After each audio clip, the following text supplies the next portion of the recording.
क्या गरीबी इतनी दुख भरी होती है? बेटा होते हुए इस बुढ़ापे में कोई सुख नहीं। रामू रिक्शा चलाते चलाते सोच रहा था, भगवान मेरे जैसी किस्मत मेरे जैसा बेटा किसी को ना दे। दिन भर रिक्शा खींचते खींचते पसलियों में दर्द हो गया, भूख भी जोरों से लग आई। रामू थक कर चूर हो गया।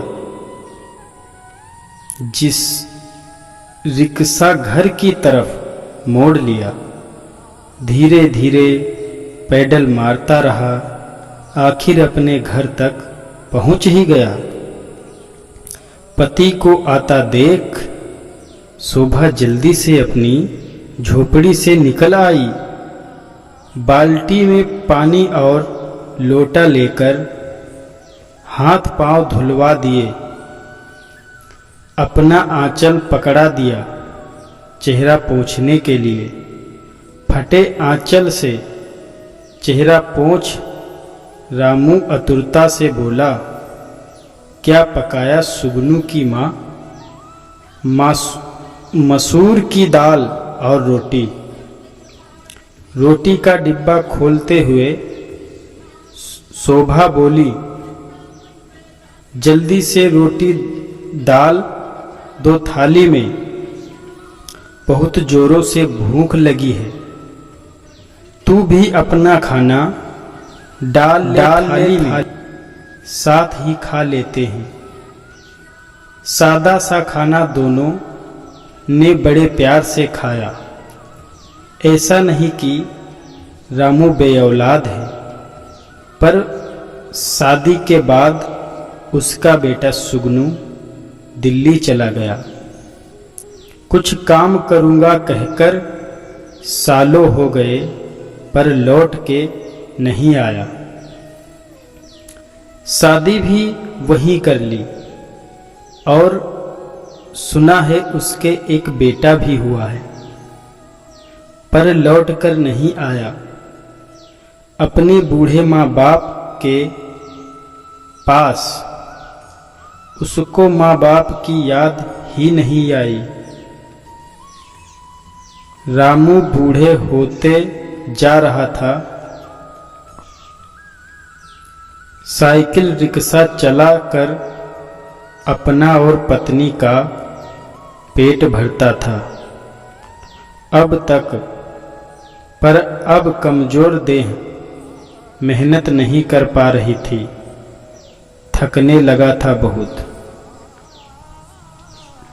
पहले शोभा भी लोगों के घरों में काम करने जाया करती थी, अब वो भी कमजोर हो चुकी है। चलते चलते चक्कर आ जाते थे उसे, तो रामू ने लोगों के घर काम करने से मना किया था। कड़ाके की ठंड पड़ रही थी, बूढ़ी हड्डियां ठंड से अकड़ सी गई। घर में खाने को कुछ ना बचा।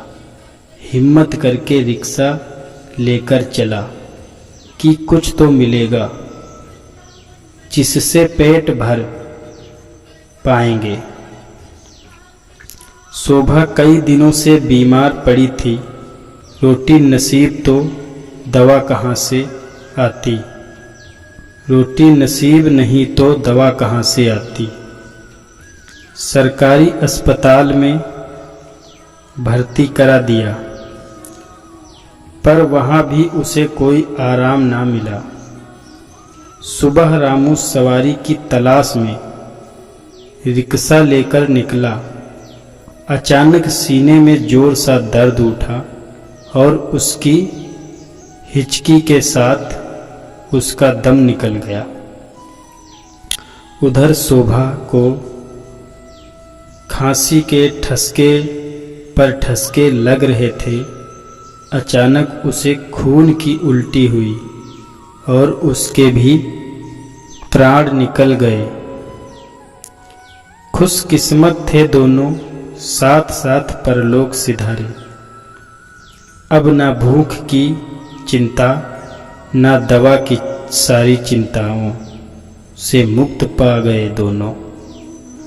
लोग रामू को रुक रुक कर देख रहे थे और आगे बढ़ जाते। वहां अस्पताल में शोभा आंखें खोलकर दरवाजे की ओर देख रही थी। शायद उसके पति का इंतजार था या शायद बेटे का, जो एक बार गया तो लौट कर नहीं आया। अरे कलयुगी औलादों, कुछ तो शर्म करो। माता पिता का इस तरह तिरस्कार तो मत करो।